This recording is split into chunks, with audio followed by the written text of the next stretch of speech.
Hello function lover, welcome to my channel. अगर आप लोगों को मेरी स्टोरी पसंद आए तो वीडियो को लाइक शेयर एंड सब्सक्राइब जरूर कर लीजिएगा। और हाँ, कमेंट करके ज़रूर बताना कि आपको मेरी स्टोरी कैसी लगी। साथ में बेल आइकन को प्रेस करना मत भूलिएगा। लेट अपडेट के लिए माफ़ करना, मैंने चाइल्डहुड का इसका फर्स्ट पार्ट अपने फर्स्ट चैनल पर अपलोड कर दिया है। आप जाकर उस चैनल पर इसे देख सकते हो, जिसका लिंक कमेंट और डिस्क्रिप्शन बॉक्स में मिल जाएगा। हमने पिछले पार्ट में सुना था कि वांग जी विंग को डांटने के बाद उसे अपनी जगह पर जाकर बैठने के लिए कहता है। विंग खामोशी से जाकर अपनी जगह पर बैठ गया। पूरा क्लास साइलेंस था, कोई भी कुछ नहीं कहता। वांग जी पढ़ाना शुरू करता है। विंग बड़े ही गौर से ब्लैक बोर्ड की ओर ही देखे जा रहा था। यहाँ तक उसने वाईसांग की ओर भी एक बार मुड़कर नहीं देखा। बीच में जब वाईसांग की नज़र विंग पर गई, उसे इतने ध्यान से पढ़ाई करते हुए देख वो भी अपनी पढ़ाई पर ध्यान देने लगा। जैसे ही बेल बजा, वांग जी अपने हाथ में किताब को लिए क्लास से बाहर चला गया। सभी स्टूडेंट को वांग जी और विंग के बीच हुए कंडीशन या फिर कहूँ डील के बारे में पता था। कुछ लोग तो पहले से ही उसे चिढ़ाने के लिए तैयार थे और कुछ उसके बारे में डिटेलली जानना चाहते थे। पर जैसे ही वो सभी पीछे मुड़े, विंग को देख एक पल के लिए वो थोड़ा शॉक्ड हो गए। हालांकि विंग नॉर्मली बैठा हुआ था, पर उसके बॉडी से एक डेडली इंटेंस ऑरा निकल रहा था, जिसे देखा तो नहीं जा सकता पर फील किया जा सकता है। ऐसा फील हो रहा था मानो अगर किसी ने भी विंग के बारे में कुछ गलत कहा और उसे बुरा लगा तो आज विंग के हाथों उसकी मौत तय है। जिसे फील करते ही सभी स्टूडेंट फिर से नॉर्मल होकर आगे की ओर देखने लगे। तभी दूसरा टीचर आया और उन्हें पढ़ाना शुरू कर देता है। उनके जाते ही सभी बच्चों ने एक लंबी सी राहत की सांस छोड़ी। लास्ट पीरियड गेमिंग का था, तो वो खुशी खुशी अपने स्पोर्ट ड्रेस को निकालकर कपड़े बदलने के लिए जा रहे थे। तभी वनिंग अपने कपड़े को ढूंढते हुए कहता है, विंग क्या तुम्हें नहीं जाना? तुम्हें पता है ना, लड़कियां प्लेग्राउंड में जाकर बड़ा सा जगह घेर लेती हैं, जिसमें हमें खेलने में दिक्कत आता है। हम सही से प्रैक्टिस भी नहीं कर सकते। जल्दी करो विंग। विंग वाईसांग की बातों को नहीं सुन रहा था, ना ही उसके सवालों का जवाब देता है। अचानक वो खड़ा हुआ और क्लासरूम से बाहर जाने लगा। जिसे देख वाईसांग कहता है, अरे विंग, तुम कहाँ जा रहे हो? पहले कपड़े तो बदल लो। विंग, एटलीस्ट मेरे लिए तो रुको यार, मैं भी तुम्हारे साथ जाऊंगा। विंग रुको तो। पर विंग बिल्कुल भी नहीं रुका। वाईसांग कपड़े बदलकर जैसे ही क्लास से बाहर आया, उसने देखा विंग कॉरिडोर में नहीं था। वो कहता है, क्या तुम इतने जल्दी चले गए, वो भी मुझे छोड़कर? कोई बात नहीं, तुम प्लेग्राउंड में होगे ना। रुको बच्चों, मैं आता हूँ, फिर तुम्हें दिखाऊंगा। ये कहते हुए वो जैसे ही प्लेग्राउंड में पहुंचा तो उसे कहीं पर भी विंग नहीं मिला। वो सभी को अच्छे से देखता है, पर कहीं पर भी विंग नहीं था। आखिर में वो दोबारा ढूंढते हुए जहाँ पर भी लड़कियां ग्रुप करके खड़ी होती, वो उनके बीच चला जाता। शायद बीच में विंग खड़ा हो। जिसे देख कुछ लड़कियां तो गुस्से से उसे थप्पड़ ही मार चुकी थी। अब उसका गाल दर्द कर रहा था, क्योंकि वो 4-5 थप्पड़ खा चुका था। वाईसांग कहता है, विंग तुम कहाँ हो? तुम्हारे चक्कर में मैंने इतने सारे थप्पड़ खा लिए, मेरे तो गाल दर्द कर रहे हैं। क्या तुम मेरे साथ लुका छुपी खेल रहे हो? ठीक है। ये कहते हुए वो झाड़ियों के अंदर सारे स्कूल में हर जगह ढूंढ चुका था। यहाँ तक कि वो वनिंग को जाकर क्लास में भी पूछता है, पर वनिंग की तो क्लास चल रही थी। वो इशारा कर कर मना कर देता है। साथ में वो इसे इशारा कर कर रुकने के लिए कहता है। वाईसांग बाहर वैसे ही खड़ा रहा। वनिंग तुरंत ही अपनी टीचर की ओर देखता है, जो कि पढ़ाने में बहुत ज्यादा व्यस्त थी। वो फिर से पीछे मुड़ा और वाईसांग को कुछ सिर पर इशारा करते हुए समझाने की कोशिश करने लगा। वाईसांग भी उसकी नकल करते हुए कहता है, सिर पर क्या है? कुछ तो नहीं है। वाईसांग कहता है, लगता है वनिंग पागल हो गया है। वो ये कहना चाहता है कि विंग मेरे सिर के ऊपर है। सच में ये पागल है। पता नहीं इसे किसने टॉपर बनाया है। इसके अंदर तो दिमाग भी नहीं है। ये कहते हुए वो उसकी नकल करते हुए उसे चिढ़ाने लगा, जिससे वनिंग तो बहुत ज़्यादा चिढ़ चुका था। वो गुस्से से अपने सिर पर इशारा करते हुए फिर से समझाने की कोशिश करने लगा। तभी टीचर ने वनिंग को ये सब हरकतें करते हुए नोटिस कर लिया था। वो तुरंत ही अपनी कड़क आवाज़ में कहती है, वनिंग खड़े हो जाओ। वनिंग तुरंत ही खड़ा हुआ। तभी मैडम कहती है, तुम्हें क्या कर रहे हो? हाँ, तुम पढ़ रहे हो या फिर तुम्हारा ध्यान बाहर है? और तुम किसको इशारा करके कुछ समझा रहे थे? कौन है वो? ये कहते हुए वो क्लास से बाहर की ओर जाने लगी, उस पर्सन को देखने के लिए। जैसे ही वाईसांग ने आवाज़ सुनी, वो तुरंत ही कॉरिडोर से भागते हुए क्लास से दूर की ओर जाने लगा। तभी मैडम ने पीछे से उसे नोटिस कर लिया था। वो कहती है, हे यू, रुको वहीं पर। मैंने कहा रुको, कहाँ पर भागे जा रहे हो? मैंने कहा ना। पर वाईसांग बिना बातें सुने वो तुरंत ही भाग जाता है, क्योंकि उसे पता था अभी वनिंग की क्लास में जो टीचर है वो सबसे ज़्यादा खड़ूस थी। अगर उनके हाथ में वाईसांग आया तो पक्का आज तो उसकी मौत तय है। इसीलिए वो अपनी जान बचाकर वहाँ से भाग गया। मैडम अंदर आकर वननिंग को बहुत ज़्यादा डांटती है और आखिर में कहती है, तुम अच्छे स्टूडेंट हो, इसीलिए मैं तुम्हें इस बार पनिशमेंट नहीं दूंगी, पर याद रखना आगे से अगर तुमने ऐसा किया तो मैं तुम्हें क्लास से बाहर कर दूंगी और तुम बाहर ही खड़े रहना। ये कहते हुए वो गुस्से से वननिंग की ओर देखने लगी। वननिंग कहता है, माफ़ कीजिए टीचर, आगे से ऐसा नहीं होगा। तभी मैडम कहती है, ठीक है, सिट डाउन। वननिंग बैठ गया और वो फिर से पढ़ाना शुरू कर देती है। इस तरफ हमें वाईसांग का सीन दिखाया जाता है। वो प्लेग्राउंड में पहुंच चुका था। गहरी गहरी सांसें लेते हुए वो कहता है, शुक्र है आज मैं बच गया। अगर उस हिटलर टीचर ने मुझे पकड़ लिया होता तो पक्का वो मुझे आज मार ही डालती। वैसे भी उसे मुझसे और विहिंग से बहुत ही ज़्यादा खुन्नस है। वो जब देखो हमें डांटने या फिर मारने का मौका ही ढूंढती रहती है। विहिंग तुम कहाँ पर हो? पता नहीं तुम्हारी वजह से एक दिन में मेरे ऊपर कितनी और मुसीबतें आने वाली हैं। ये कहते हुए वो आगे बढ़ने लगा।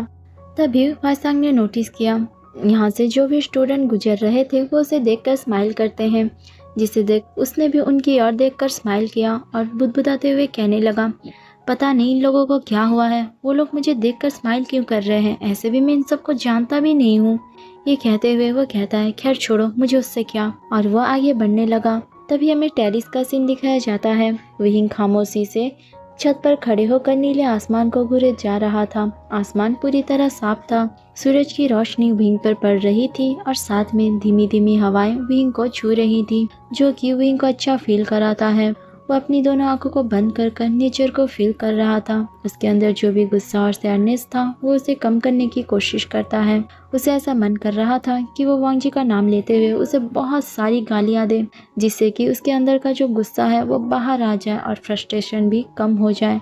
पर वो ऐसा नहीं कर सकता। एक तो ये स्कूल का छत था और दूसरा स्कूल के छत पर स्टूडेंट का आना मना था, इसीलिए उसे संभल कर रहना होगा। अगर किसी ने देख लिया तो उसे पेनल्टी मिल सकती है या फिर रस्टिकेट भी किया जा सकता है। थोड़ी देर बाद वो अपनी दोनों आंखों को खोलता है और अपनी फेस पर एक नोटी सी स्माइल लिए कहता है, न्यू टीचर लैंड वांग जी, अब मुझे एक न्यू प्लान मिल चुका है जिससे आप मेरा कुछ बिगाड़ भी नहीं सकते। और हाँ, मैं आपको इतना परेशान करूँगा कि आप 1 महीने के अंदर परेशान होकर स्कूल छोड़कर ही भाग जाएंगे। और रही एग्ज़ाम की बात, तब तक तो आप रहोगे ही नहीं। ये कहते हुए वो स्माइल कर सीढ़ियों से नीचे आने लगा। तभी उसे बेल की आवाज़ सुनाई देता है, जिससे स्टूडेंट भी अपनी क्लास की ओर बढ़ रहे थे। विहिंग तुरंत ही जाकर अपने क्लास में बैठ जाता है। तभी कुछ लड़के आए और अपने बैग को तैयार कर घर के लिए निकल रहे थे। थोड़ी देर बाद लड़कियां भी आईं। उनमें से एक कहती है, विहिंग तुम यहाँ पर बैठे हो, पता है तुम्हारा दोस्त मैं कहाँ कहाँ नहीं ढूंढ चुका। वो तो सबको तुम्हारे बारे में पूछ रहा था, तुम कहाँ पर थे। विहिंग कहता है, वाईसांग कहाँ पर है, क्या तुम्हें पता है। वो लड़की कहती है, मुझे नहीं पता, वैसे तुम कहाँ पर थे। पर विहिंग उसके सवाल का जवाब नहीं देता और वो लड़की भी उससे कुछ नहीं कहती, क्योंकि उसे पता है विहिंग का मूड आज खराब था। थोड़ी देर बाद वाईसांग क्लास में एंटर हुआ। वो विहिंग को बैठा हुआ देख कहता है, विहिंग तुम कहाँ पर गए थे, क्या मैं तुम्हें पागल दिखता हूँ? मैं पागलों की तरह स्कूल के चारों तरफ तुम्हें ढूंढ रहा था, और तुम कहाँ पर थे? हाँ, सभी स्टूडेंट उसे देखते हुए छुपा कर हंस रहे थे। अचानक विहिंग जोरों जोरों से हंसने लगा। पूरे क्लास के अंदर विहिंग की मुस्कुराने की आवाज़ें गूंज रही थी। वाईसांग कहता है, विहिंग मुस्कुराना बंद करो वरना मैं तुम्हारी बत्ती सी तोड़ दूंगा। और मैं तुम्हें यहाँ पर मजाक नहीं कर रहा, गुस्सा कर रहा हूँ। तुम्हें समझ नहीं आ रहा क्या मैंने तुम्हें कोई चुटकुला सुनाया है जो तुम हंस रहे हो? ये कहते हुए वो विहिंग की ओर देखने लगा, पर विहिंग अभी भी हंसे जा रहा था, जिसे देख वाईसांग और भी ज़्यादा गुस्सा होते हुए कहता है, ठीक है तुम हंसते रहो, मैं जा रहा हूँ घर।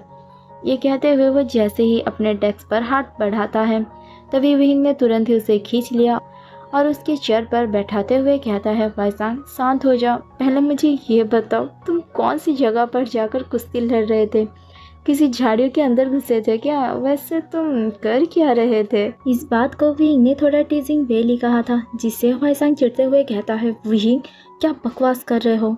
विहिंग वाईसांग के बालों से पत्ते निकाल कर उसके हाथों में पकड़ा देता है, जिसे देख वाईसांग कहता है, हाँ मैं जब झाड़ियों में गया था शायद तब भी लगा होगा। इसका मतलब जो वननिंग मुझे सिर पर इशारा करके बताने की कोशिश कर रहा था ये भी इसके बारे में था। और मैं जब स्कूल में घूम रहा था सभी बच्चे जो मुझे ऐसे देख के मुस्कुरा रहे थे वो भी इसी वजह से था, और मैं बेवकूफ़ों की तरह उन लोगों की ओर स्माइल कर रहा था। ये बात उसने बुदबुदाते हुए कहा था। जो कि विंग के अलावा किसी और ने नहीं सुना था। विंग जोरों जोरों से हंसते हुए कहता है, भाई सांग सीरियसली तुमने मुझे झाड़ियों में खोजा और तुम इस हालत में पूरे स्कूल में घूम रहे थे? मुझे यकीन नहीं होता, काश मैं भी तुम्हें देख पाता ऐसे जोकर बन के घूमते हुए।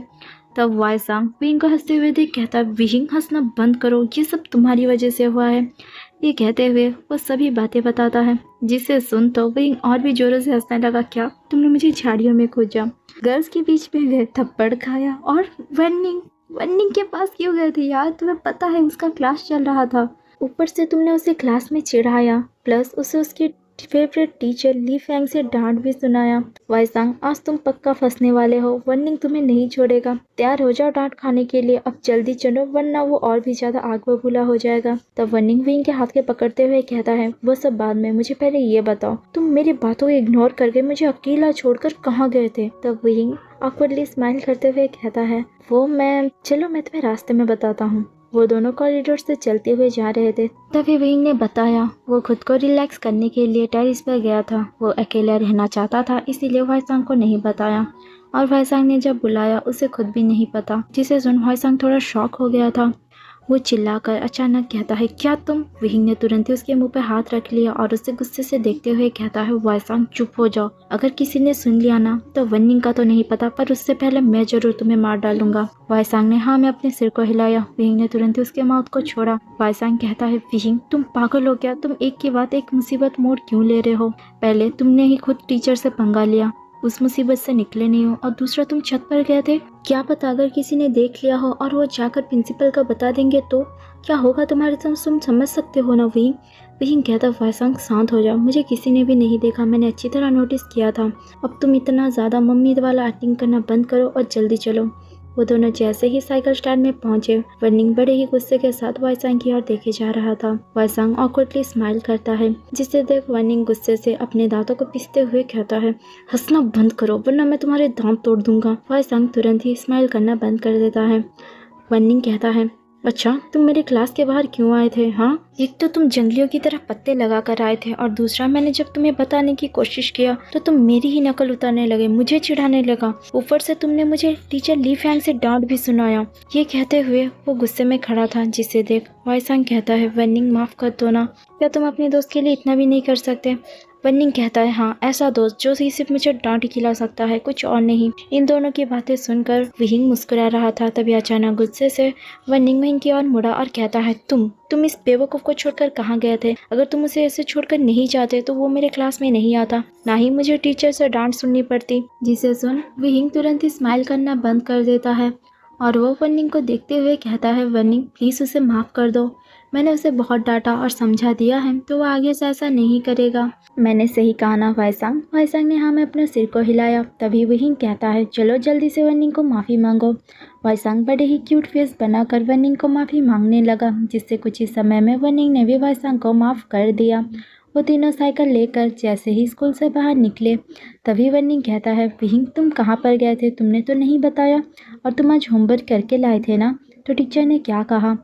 विंग कुछ कहता उससे पहले वाईसांग कहता है, वनिंग मैं तुम्हें बताता हूँ। ये कहकर वो सभी बातें आधे रास्ते के अंदर बता देता है। इसे सुनकर वनिंग ने विंग को कुछ समय तक डांटा छत पर जाने के लिए। फिर वो कहता है, हालांकि तुम्हारे टीचर ने तुम्हें डांटा, पर वो बहुत ज़्यादा अच्छे हैं। वो चाहते हैं कि उनको बच्चों को सही से पढ़ना आए। काश ऐसे सभी स्कूल के टीचर होते तो कितना अच्छा होता। कोई भी बच्चा बिना पढ़ाई को समझे नहीं बैठता। विंग वांग जी की तारीफ सुनकर आग बबूला हो जा रहा था।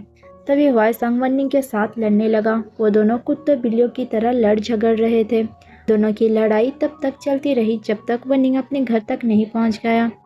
तभी वाईसांग कहता, जाओ जाओ तुम्हारा घर आ गया। वनिंग कहता है, वैसे भी तुम्हारे साथ कौन बात करना चाहता है, तुम्हारे मुंह तो कोई भी नहीं लगना चाहता।